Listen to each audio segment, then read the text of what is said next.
Assalamu alaikum and hello everyone. I welcome you all to the Continuing Medical and Dental Education webinar on the topic of disinfection in dentistry. My name is Ripna Faisal. I am the moderator in today's session. This session is organized under the CME and CD Program of Infection Prevention and Control Foundation. This webinar comes with one CDR. Every registered participant will be eligible for the CD certification after the completion of an online post-webinar assessment. I am joined by Dr. Samir Yaskazi. Thank you, Dr. Samir, for joining us today. Without any further delay, I would like you to take over and begin the session. Bismillah Rahman Rahim. Nimra, thank you very much. I would first like to thank you from the Department of Safe Dentistry, from the Infection Prevention and Control Foundation, for inviting me for this talk here today. And I also want to thank all the participants for taking time out and joining us here.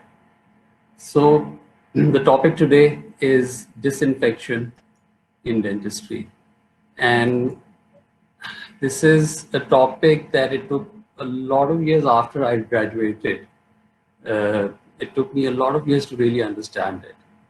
I graduated in 1990. I did my BDS from the Montmorency College of Dentistry. And then I spent a few years in Ireland in the late 90s doing my fellowship in oral surgery from the Royal College of Surgeons in Ireland. Since 2000, I was teaching in Pakistan. In 2011, I got a bit disillusioned. I did an MPhil in Education, Leadership and Management. And then I continued teaching as professor of oral and maxillofacial surgery. But nowadays, I just make games, I play games, I make computer games. That's my passion. Infection control has been a passion for me, by the way. Since the early 2000s, I wrote a manual for infection control for the Ministry of Health, which was the guidelines for dentistry in Pakistan at the time. And my knowledge of disinfection was shameful really at the time. So it took me many years to learn a little bit about this, and I'm going to try and share what I understand.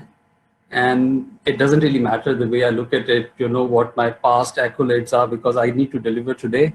And we're not now going to look at, what I need to deliver, the objectives. This is what you need to learn in 1 hour. And the first objective is about just getting some supplies. This is a simple one. And I put COVID-19 pandemic here just to sort of make it look a little impressive. Because the supplies are the same. We just use more of them, during the pandemic. And we'll talk about that later. And the second one is about the principles of use of disinfectants. You see, at the end of the day, it doesn't matter what disinfectant you're using, as long as you use it according to the correct principles. And this is a key thing, which is, the basis of disinfection. And the third one is what we'll be talking about throughout the session, really, how to select an appropriate disinfectant for different applications. Now, we're going to talk about what these different applications are. And then, hopefully by the end of the presentation, we'll have a fair idea of how to select the correct disinfectant. The last one is just these random topics that are, related to disinfection, air, aerosol generating procedures. What are the considerations for that? And then unit water bill and whatever reusable PPP is. Basically, these are N95 masks that we want to disinfect and reuse. So we'll talk about this and waste. But the first one, before I move ahead. So this is what we're going to talk about. I believe that the only way to ask questions is to use the chat. So in case you have any questions at any time, please feel free to write them in the chat. And I'm going to request Nimra, who's the moderator, to keep an eye on them. And then, we'll maybe take pauses. We're going to be polling, so there'll be pauses in the presentation. And if possible, I'll try and answer these questions as we go along. So the first thing that we're going to look at is, the equipment and supplies. And this is pretty simple. You see 3 bottles. So you need to sort of select whether you're going to use bottles or you're going to have bleach in small cups or whatever, your disinfectant in small cups. And the 3 disinfectants here, one is alcohol, the other one is bleach, which is sodium hypochlorite. And the third one, which is sort of the name, the commercial name is covered over by this box of gloves, is chloroxylenol, but we're not going to use this name today in the presentation. You can presume that this is something like hydrogen peroxide. 3 disinfectants. There's a box of disposable wipes. You could be using disinfectant wipes, but that's going to, end up costing more. This presentation is about Pakistan. We need to try and do it as economically as possible. And and then we see the minimum sort of PPE requirement when you're using these disinfectants, which is the mask, protective eyewear, and gloves. In addition to this, you need to probably have a lot of containers, and for different applications, mostly immersion of stuff into them for disinfection. And the container in the middle here sort of is a big one where the whole instrument tray can go into it, and then you've got different containers at the right bottom for different size things that you want to immerse. On the left, you need to obviously have something to clean the floors with. But this is the front end. Behind this, you need to have supplies. This image, I'm going to show you a lot of stuff from the clinic that I work in. And on the very right, you can see our supply of alcohol.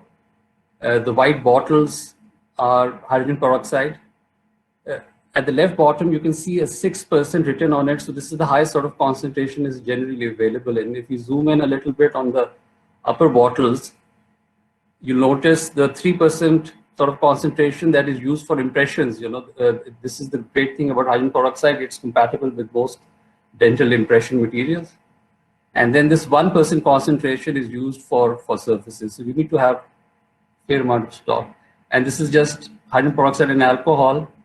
This is our stock of sodium hypochlorite, bleach. These large 30-liter containers, each container you can make 1,500 liters of bleach. So it's like wholesale supply situation. And but this is, if you want to do dentistry, this is unfortunately the reality, that you've got to have all of these disinfectants available behind to keep your supplies going. and when we're going to see where all of these are used and why we need such large quantities of certain disinfectants. We're going to now do this little poll here. And I'm going to ask Nimra to please start the poll. If the poll, if you're on a mobile phone and the poll doesn't start then automatically, then you need to swipe left, and then you'll see a few tabs. There'll be a polls tab. You can click on that, and you can keep yourself, the answers are going to appear on the screen if you're on a mobile phone. And when you eventually want to get back to the presentation, please click that black arrow at the left top. But we're going to wait a little and see what the answers are. So a lot of people think soap or detergent is a low level. This is such a good answer. I'm sorry, I'm speaking as the answer is coming, and I'm not going to bias you. It's probably the wrong answer.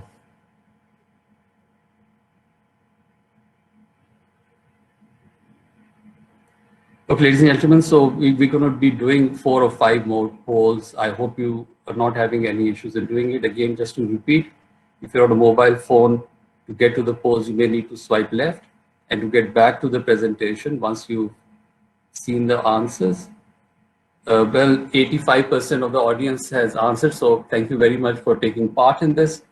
And looking at the answers, we leave this poll here, Nimra, if possible, for a minute. And alcohol is the best answer. I'm sorry, I should have informed you. This is a single sort of best answer situation in this multiple choice question. More answers are coming in for alcohol now, so it's too late. You can't change the poll. So alcohol, because it's available sort of at 70%, you can't get it to work as a high-level disinfectant. Whereas hydrogen peroxide and sodium hypochlorite bleach, are in the concentrations that they're available, they're high-level disinfectants. And soap is a very good answer. I love this answer, soap, because if you rub a surface with soap for a while, you're going to kill everything on it, especially viruses, and we're concerned about coronavirus. So coronavirus is very sensitive to this. So if you rub a surface thoroughly for a couple of minutes with soap, it's definitely going to kill the coronavirus. Even for a minute, probably is going to work. But the only issue with this is that this requires, effort. You got to rub that surface for a while. Because leaving it will work, but it'll take a long time. You can't leave that surface overnight soaked with soap. So whereas other disinfectants, you just sort of, apply them all over the surface, and then within a minute or two, you're just going to disinfect that surface. So alcohol is the best answer, and the other ones can be sort of, the hydrogen peroxide can be diluted down to, and soap, great answer. Soap will work as a low-level disinfectant because kill all viruses, and this is the definition of a low-level disinfectant. We know these are 3 levels, and we need to sort of know. I'm sorry, some of the information is very basic, but they're all levels of participants. So I'll try and go over this quickly. These low-level disinfectants, when you buy them, the label on the bottles will say that it kills all these viruses, the HIV, the hepatitis viruses, and also coronavirus. So this is mostly alcohol. 90% of these low-level disinfectants are based on alcohol. And many times alcohol, they add a secondary compound to it to make it into an intermediate level disinfectant, which is slightly better for dentistry, but even though we can use low-level ones for most applications. And the label, when you're looking at the label, it will say that it kills these viruses, all these viruses, HIV, corona and stuff. And it will also say that it kills mycobacterium, the same thing that causes tuberculosis. And these are the intermediate ones. And then, the high ones also kill spores. In addition to the microbe, it will kill the virus, the mycobacteriums, and as well as the spores. And they don't have any high-level disinfectants, do not have any use in dentistry. We do not sterilize instruments using high-level disinfectants anymore. You autoclave them. But very rare conditions, you may want to use a slightly higher concentration, and we'll talk about that. But basically, they just dilute it down to the required concentration. The main use of the low-level disinfectants is the alcohol, because they're mostly alcohol-based, so skin disinfection, because these are non-toxic to skin. And for small clean items, they're very useful. Alcohol, for even commonly touched surfaces, there are issues with it. We'll talk about it. And the intermediate ones are very commonly used, and we'll be talking about all of this. So our last look at the results, if you're seeing them, but Nimra, let's please run this second poll.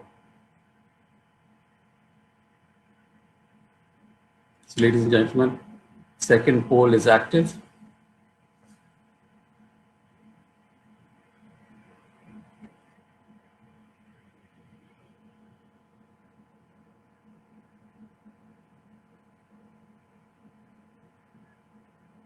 Polling is so much fun, live polling, and I think it sort of biases you when you look at the answers coming in. I think the audience can also probably see, but it's fun.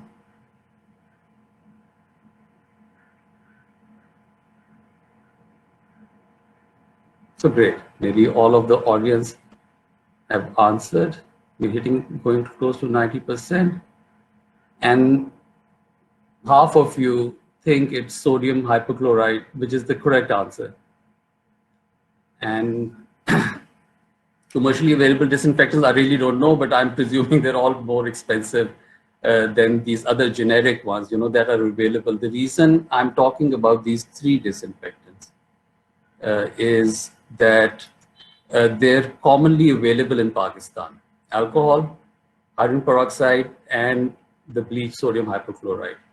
Now, they sort of represent categories. Even when you look at commercially available disinfectant, they'll have the same advantages and disadvantages as these three ones. So I'm using these as an examples. But if you're living in Pakistan, at least, you can get all of this stuff in large quantities and do your disinfection. So the way alcohol works is that it's available as a 70% solution and it's used as a 70% solution. So if you have 1 liter of alcohol disinfectant, at the end of the day, you just have 1 liter of it. Hydrogen peroxide, you usually dilute it. It's usually available as a 6% or 3 to 6%. So you dilute it to 1% solution. So if you have 1 liter of hydrogen peroxide, you're going to end up with up to 6 liters or 5 or 6 liters of the solution disinfectant. With sodium hypochlorite, if you have 1 liter of sodium hypochlorite, you're gonna get 100. You're going to get 50 liters of the solution. If you dilute it down to the concentration, which is 0.1% for surface disinfection, and you'll get 100 liters if you go to the low concentration, which is required for immersing stuff like clothes and stuff if you want to disinfect. So sodium hypochlorite bleach, works out tremendously cheaper because of that. And I'm presuming, like I said earlier, that the commercially built ones are more expensive. I'm looking at the poll one more time, and 99% of the audience answered. Thank you so much for taking part, and half of you were correct. So looking at these are sort of features or maybe properties. Alcohol is expensive, hydrogen peroxide is less expensive, and we've already talked about this, we'll move on. And we know that this is available as 70%. The main advantage with alcohol is the non-toxic. We know this, that we use this every day to disinfect our skin. The disadvantage is that it evaporates very quickly, especially in Pakistan, in hot environments. There is a minimum exposure time for disinfectants. The surface needs to stay wet with the disinfectant, and as you're spraying it, you can see it evaporating in the air, in the hot environment. And this is why 70% concentration is better than higher ones, because it's just as effective and it doesn't evaporate as quickly. The other main issue with alcohol, if you use it routinely for surfaces, is that it fixes bioburden and dust onto the surface. So, you can use it if the surface, you see, the main requirement for disinfection is the surface should actually be totally clean. So you need to have, wipe it with either a damp disposable wipe or soap with soap or detergent to clean it. Once it's clean, then alcohol is very good. But in long-term use, it's not preferred. Other surface disinfectants are generally preferred. But then again, there's some things that are just compatible with alcohol. Hydrogen peroxide, is relatively non-toxic. After a while, a few minutes of application, it turns into water. So it's relatively non-toxic. It's initially irritant to the skin a little bit. And sodium hypochlorite is the most toxic one. And the same thing is going to happen when you select commercially available disinfectants. The one that you'll be able to dilute into large quantities will be, probably toxic. And we have to be careful when we're spraying this around, because if you inhale fumes of this, they're not good for your lungs. And it's important that when you're spraying them, you don't use the fine mist setting, so that those fine particles, don't go in there. Best to wear a N95 kind of a mask, but a mask, obviously, any kind of a mask is needed. And another main issue with these kind of disinfectants is some of them are corrosive to instruments and metals. And let's look at this trolley that we use for transport of this big box that we use for immersion of instruments. And the trolley, is then taken. This is full of bleach because large quantities of it, and the immersion time is 3 to 5 minutes. And you should not leave any instrument in bleach for more than 8 to 10 minutes at any concentration, because this is what's going to happen to your, beautiful stainless steel instruments if you overdo it. But these short exposures to bleach is fine. As soon as you rinse them before you put into the bleach solution. As soon as you remove them, you rinse them thoroughly to get rid of all the sodium hypochlorite on them, and then everything is good. And just compare this trolley to these other ones that are in pristine condition because they were not exposed to sodium hypochlorite. And yeah, and what you see on these trolleys is all the equipment that used to be in the dental surgery. We had them on counters and in drawers and stuff, but because of these aerosols being generated during COVID, everything in the surgery is going to be contaminated. So you look at all this stuff, there's no way to disinfect all of this. So you need to move this out of the surgery. This is the main thing about disinfection because it's impossible to disinfect all these things. So you move everything out of the surgery so that at the end of these aerosol procedures, your disinfection is simple and easy. And this thing is impossible. So what you do is that whatever these trolleys, you can prepare them according to procedure and you wheel them to the door of your operatory and you can pass stuff in as needed, and that this keeps them relatively clean, and then they're stored in a nice clean area uh, overlooking a lagoon. We're looking at sodium hypochlorite. I'm just going over these concentrations because people are generally interested. So it's available as a 5% solution, usually 5.25, but around 5%. And then the 0.5% concentration is rarely used. You can use it for disinfecting waste and contaminated waste. It's used for shock treatment of dental unit bottle lines. The blue one, the 0.1% concentration, is the one that is useful for surfaces and for immersion of instruments, generally speaking. You can use slightly higher for immersion, but this is okay. And the 0.05% concentration is used for immersion of disposable, not this non-disposable, reusable gowns and tunics and stuff like that that you want to disinfect, and then you leave them in this concentration for at least 30 minutes, and then everything is good. I haven't told you that disinfectant is supposed to kill 99.9% bacteria, but I presume that you don't need to know all of that. Looking at hydrogen peroxide, I've been trying to give you these concentrations available usually as 6 or 3% and as 1%, which is the concentration used for surface disinfection. It's also this concentration used for mouthwash, the 1%. The 0.5 has been used for surfaces and for mouthwashes as well.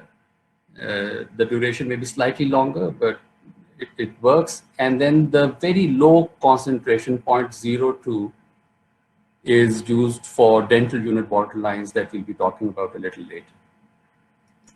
Hopefully. Hopefully, if we all survive till then. I'm sorry to bring in a new name here, which is hypochlorous acid. The reason I'm not talking about this in detail is that because it's not available, but it's the answer to a lot of issues related to disinfectants because it's non-toxic, it's cheap, is hopefully going to be cheap, and the issue with this is short shelf life. So like the other disinfectants, sodium hypochlorite and hydrogen peroxide, you can store them at these higher concentrations, at the ones that they're available. But hypochlorous acid in a week or two is going to, is the shelf life basically. So you'll have to make it yourself. Otherwise, it's very good because it serves a lot of answers, but because of lack of availability, we can't sort of discuss it too much. This is the sort of stuff you can make it in. This is a 1 liter on the right, 1 liter kind of hypochlorous acid generator, and then you can have larger ones, and in 8 or 10 minutes you just put clean water and non-iodous salt in it and it will just generate it for you, and you can keep doing it all day to generate large amounts of it, I suppose. So ladies and gentlemen, we're just looking at our objectives, and we've hopefully covered the first one, which was about the supplies. The second one is, I think we've partly covered it with the concentrations. We need to talk a little bit about the technique and the duration. So this is what we're going to do now. I'm going to request Imra to please run our next poll.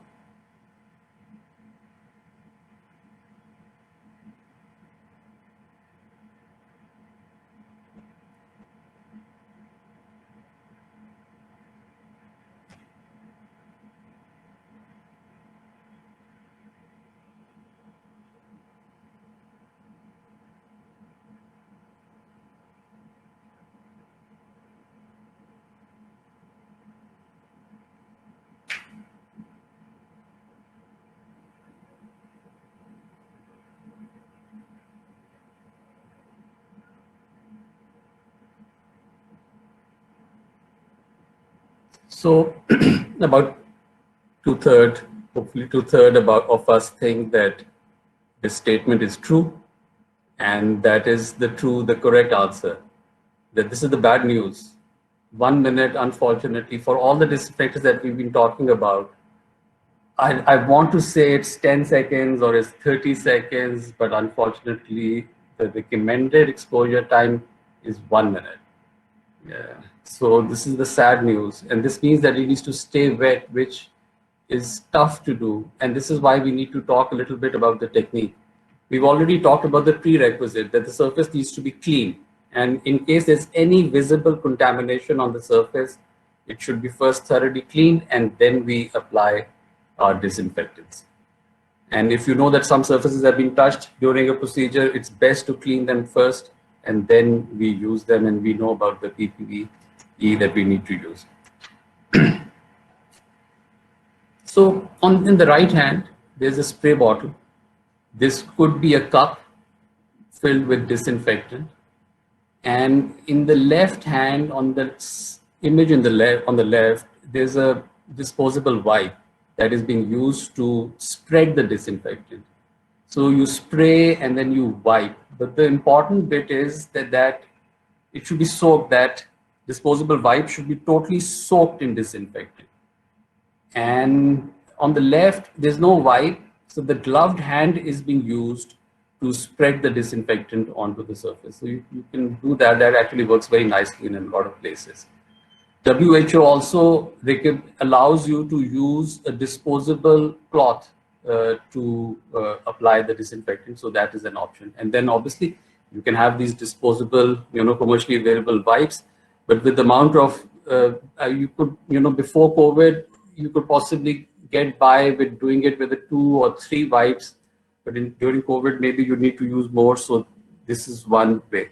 And then in case you're using a cup, you dip your thing in it and soak it and apply it. There's a spray technique. You spray it, thoroughly wipe it, and then you spray again to ensure that the disinfectant lasts on the surface for a while. And as I mentioned earlier, in case you're using something like sodium hypochlorite, all these disinfectants, you don't use the fine mist spray in case you're spraying them, because you don't really want to inhale the fumes at any stage. So yeah, it's the technique is simple, but there's a lot of places that we need to do it. And I think we may skip this. We're going to do this poll very quickly, ladies and gentlemen. So Nimra, if we can run this poll, please.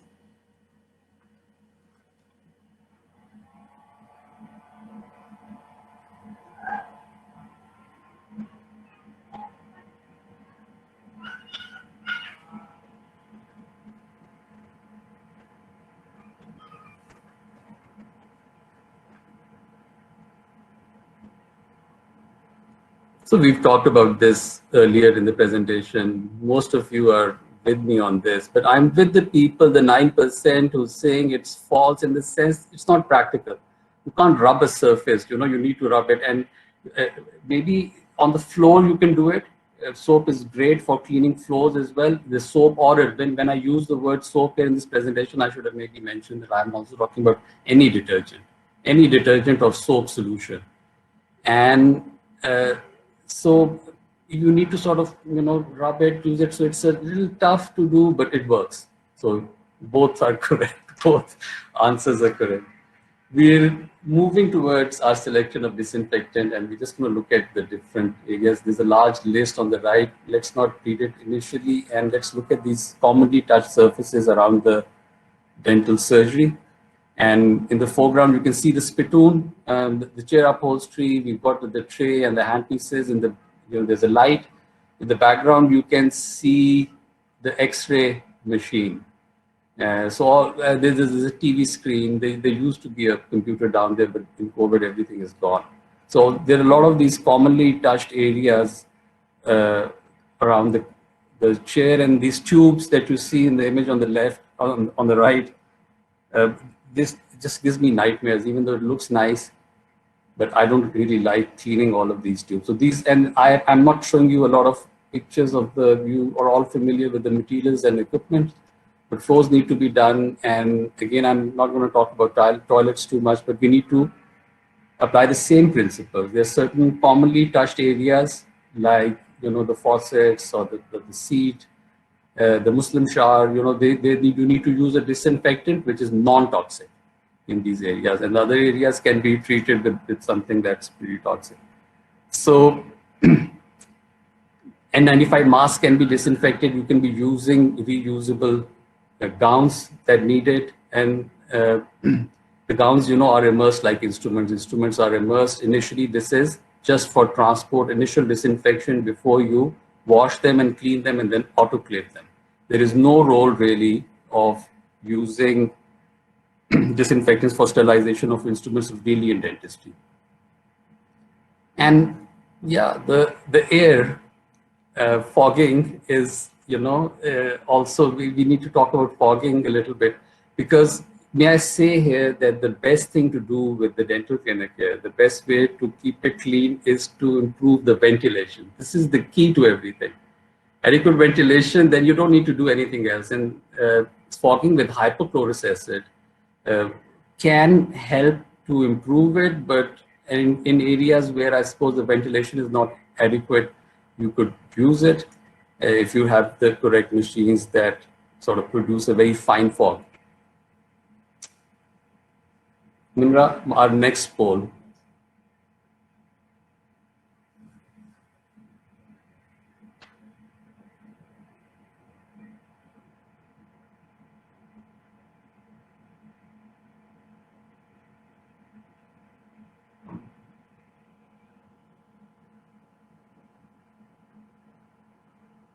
Audience seems to be divided.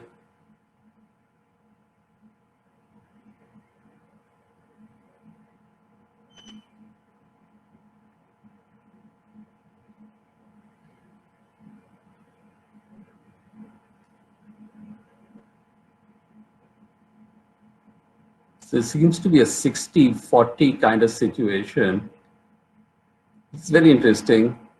We are 90%, so I'll discuss the correct answer. And it's true.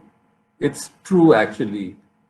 And so 40% of you have this correct.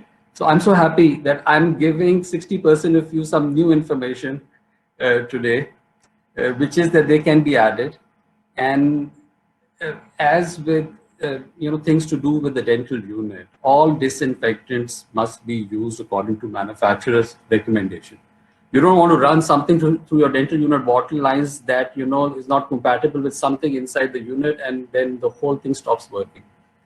And I looked at what our unit manufacturer had recommended, and these were these continuous irrigation tablets that you drop into the dental unit water bottle, and they provide a continuous disinfection.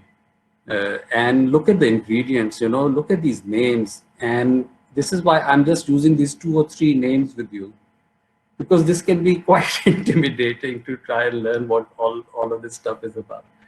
So I have to say that please use something that's compatible with your units, but there is, the concept exists that you can put continuous, you can use iron peroxide, you can use chlorhexidine as continuous water irrigations. And I have a slide on this little later, which we'll see. We're still talking about selection of disinfectant. And we know that they're the commercially available disinfectants for every purpose available. They have the same advantages and disadvantages as the other ones that we'll talk about. And we've already talked a lot about soap, and sometimes unit upholstery, which is a concern for dentists, is not compatible with other disinfectants. So remember that soap can always be used if it indeed is compatible with it. And then we wash stuff with it. A lot of PPE like glasses and stuff, you can, if you don't want to use disinfectants, if you thoroughly scrub them with soap solution for a couple of minutes, it'll be nice and clean.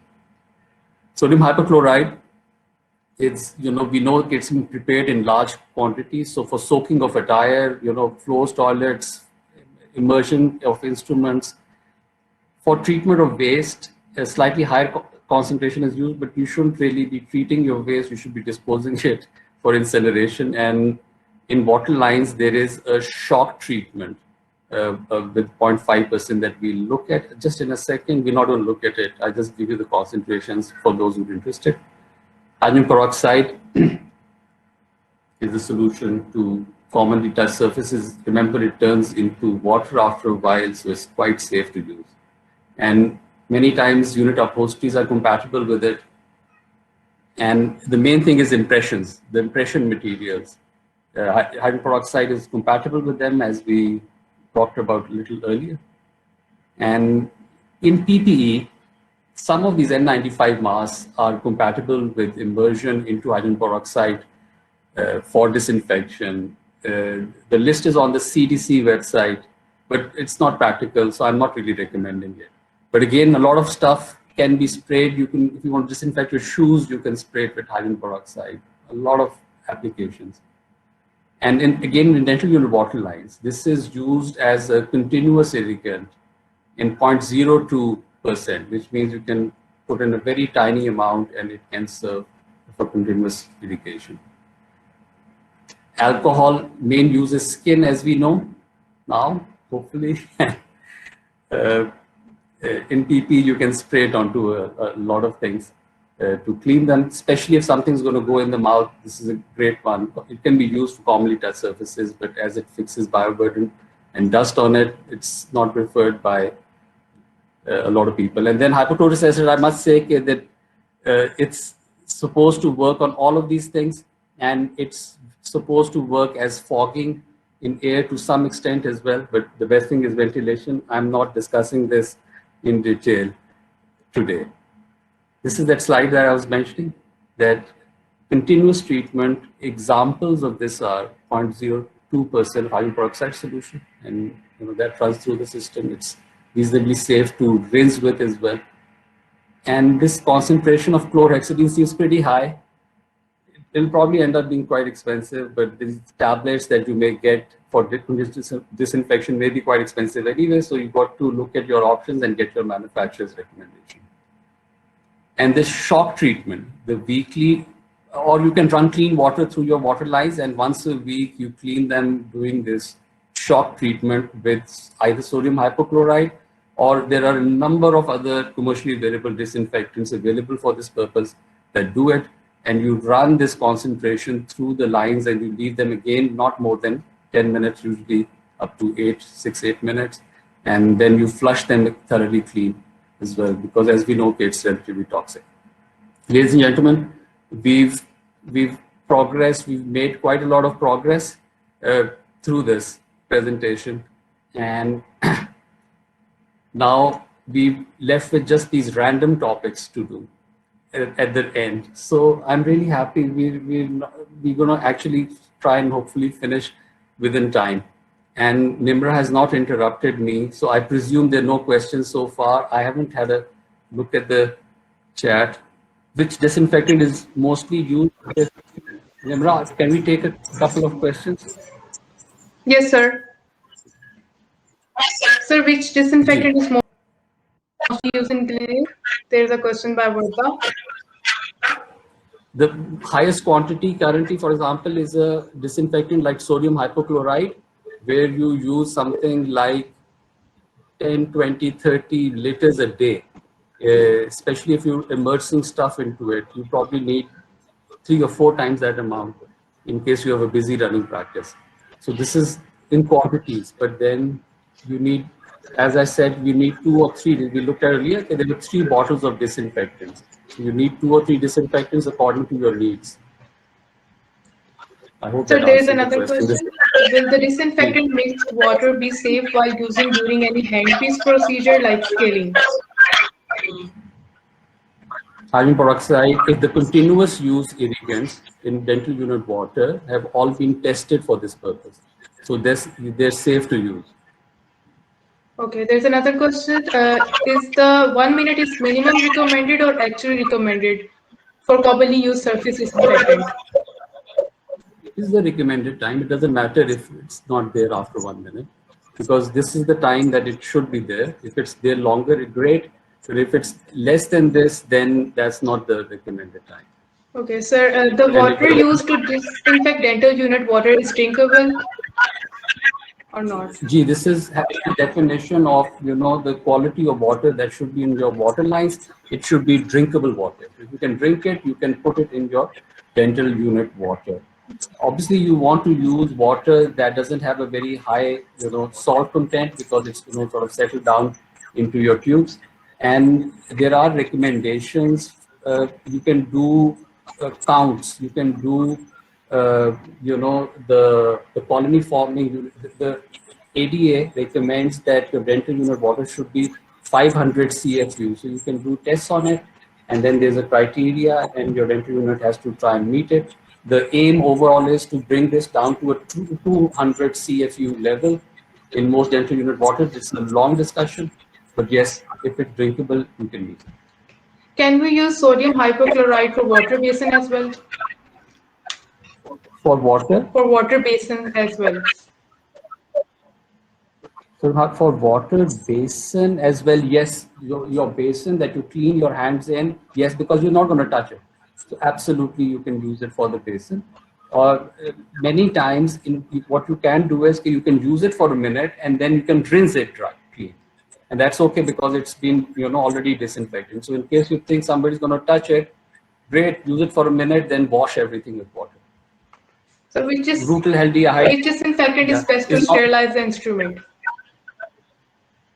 None. Sterilization of instrument is not done nowadays using disinfectants. You can use, because you autoclave them. This is the simple answer. Disinfectants are not to be used for sterilization of instruments. We use them for temporary disinfection before you wash them and clean them and autoclave them for sterilization. And there's I don't know, I just saw the word butylaldehyde somewhere. It's not really used, it's banned in a lot of places. It's high level disinfectants, as we discussed from the very beginning. We do not use these high level disinfectants in dentistry. Okay. The application is if you have a contaminated blood spillage or something. Sometimes if you want to treat some contaminated waste, you may want to use a higher concentration or a high concentration, but these applications are very rare. Okay. So gluteral hydrate can also be used for impression?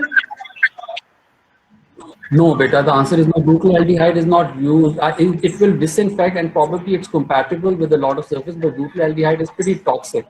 So after you use it, you probably have to thoroughly clean it, wash it off, So these toxic ones, when you have something very simple like hydrogen peroxide or something that's less toxic and does the same thing in the same amount of time, no. And I think in many countries it's banned.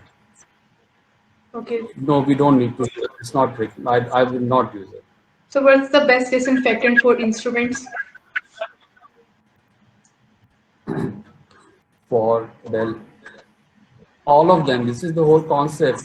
If you have a large, let's say you want to disinfect them before cleaning, then you just need to have a large quantity of a disinfectant. It could be sodium hypochlorite, which is the cheapest, and it will do it in 3 to 5 minutes.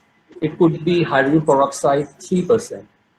Anything above 1% is okay, but 3% for immersion of instruments, and it will do it in 2 minutes, 1 to 2 minutes. You can remove them. And remember, these instruments must first be thoroughly washed. All blood, saliva should be clean. Then when you immerse them in these disinfectants, these times will work. So it doesn't matter. You could immerse them in alcohol, right? So you have a large quantity of alcohol and you immerse instruments in it and it will work. So any disinfectant will work, but because it's going to be very expensive to use alcohol and quite expensive to use hydrogen peroxide kind of disinfectant, so something which is cheap like sodium hypochlorite is better.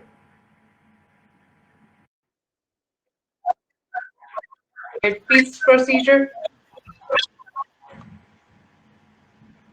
Nimra, I must apologize, but your voice is breaking up.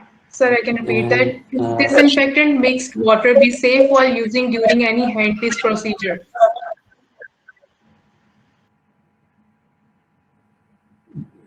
For a dilution of, I don't understand the question. I should maybe look at it myself. If you're asking if the water that we use to dilute a disinfectant is the same as dental unit water, yes, we just use clean water to do it.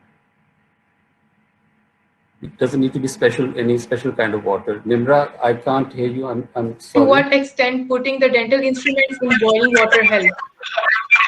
Okay, boiling water can kill a lot of stuff. It will kill viruses in 30 minutes. So if you boil instruments, that's like a low-level disinfection. It'll definitely kill coronavirus in a minute. You know, if you boil things in a minute, it'll kill coronavirus.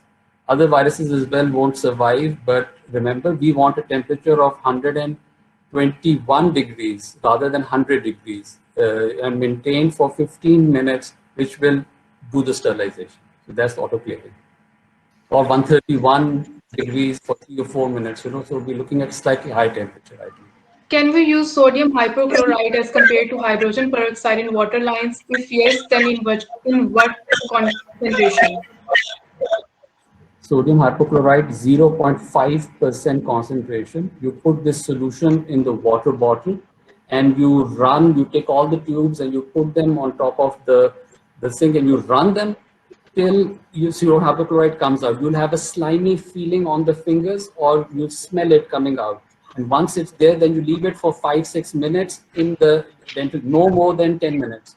And then you disattach the bottle, put in a water bottle and run everything clean till all of the disinfectant is out. So it's 0.5% solution of sodium hypochlorite. This is called the shock treatment.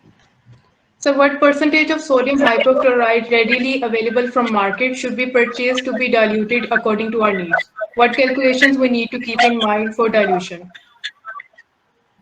So the concentration generally available is 5 or 5.25%. You can just calculate at 5%. Sometimes slightly higher concentrations are available as well. But 5.25, if you buy it in the market, you'll get it as 5%.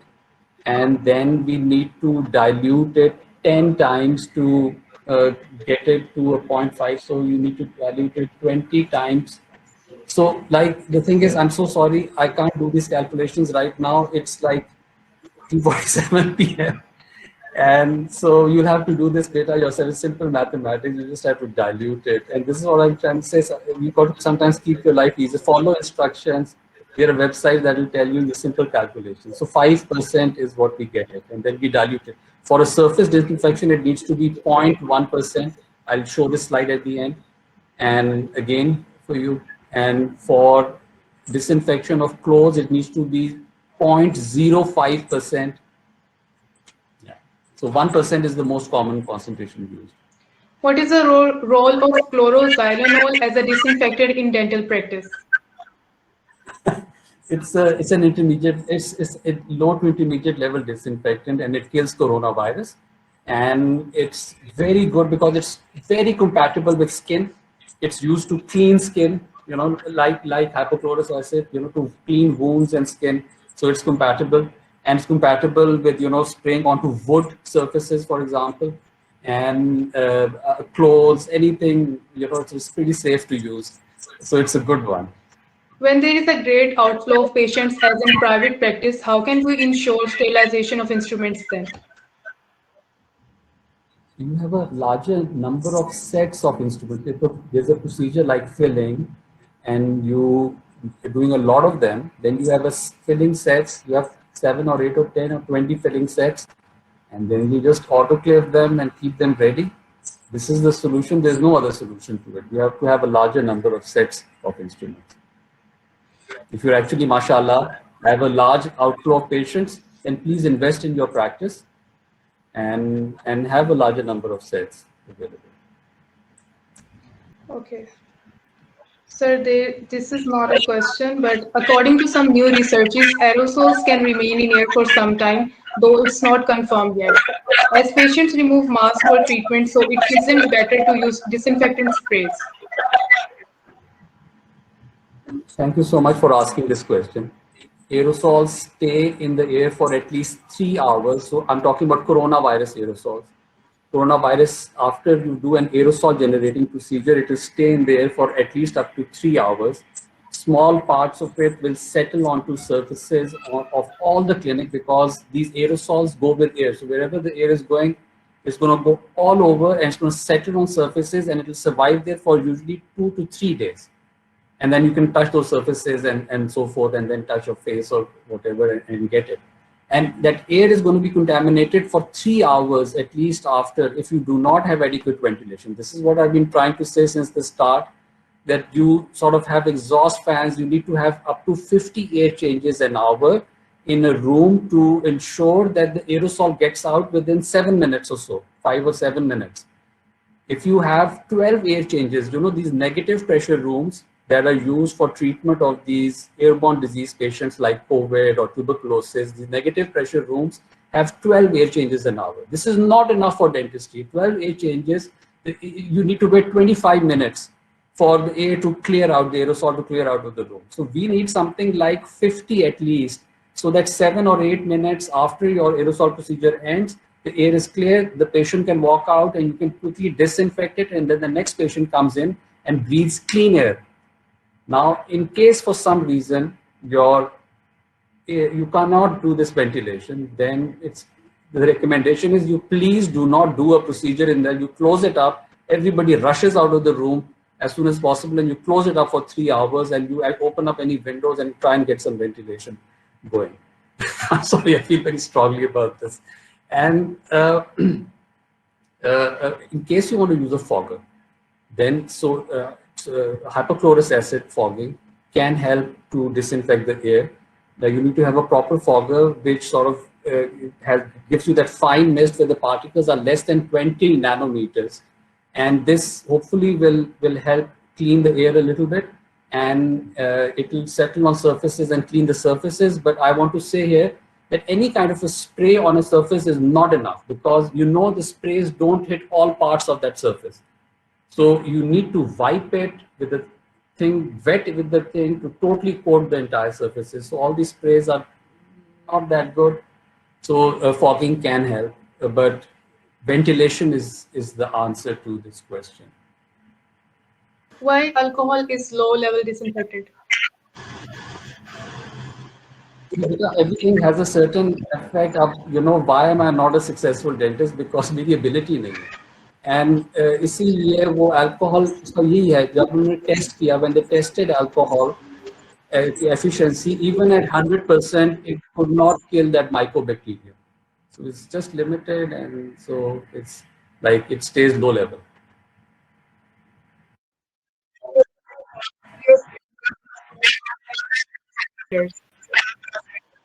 Yes, very nice. Thank you so much for again asking about HEPA filters. To improve the quality of your air, these filters are quite useful, especially if you're using air conditioning. Then, because you're recirculating air, even when air conditioners are on so-called outside clean air, they're basically mostly 90% recirculating your air.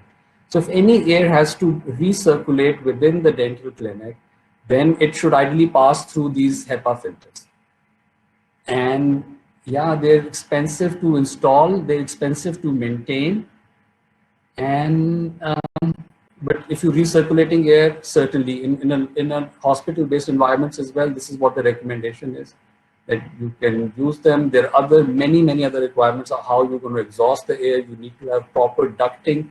So it's not that easy to install it. There are some portable units available with these HEPA filters as well, which can help to clean the air. And in case you can afford them and your ventilation is not adequate, use them. In case you can manage to get good ventilation, good airflow in the surgery, then you don't need to sort of worry about it. The issue in Pakistan is you want to use the air conditioning, and then with air conditioning, it's ideally, you don't want to recirculate the virus. This is an entire presentation on its own, about the ventilation. I have a few slides on it at the very end, in case, because I thought we're at 53 of 73 slides. So I'll talk a little bit. I'll show those slides at the very end of the presentation. I don't all.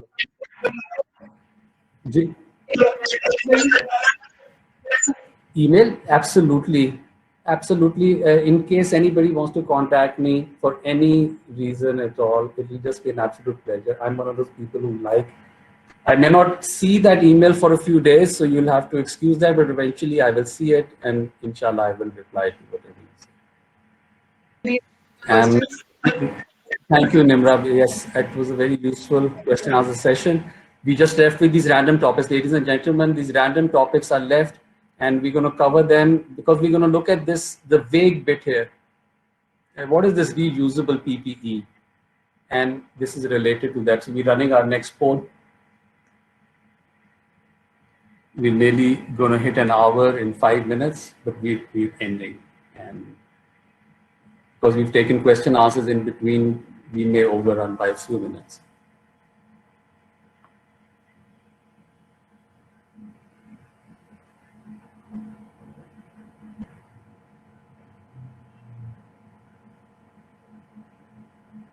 It's interesting that nobody, oh, one person, thank you for selecting 21. This is not the correct answer, by the way. But when they did that study on the cruise ship that initially got, so they found coronavirus in certain places after 17 or 19 days. So that was pretty close to 3 weeks, 21. On the Mars,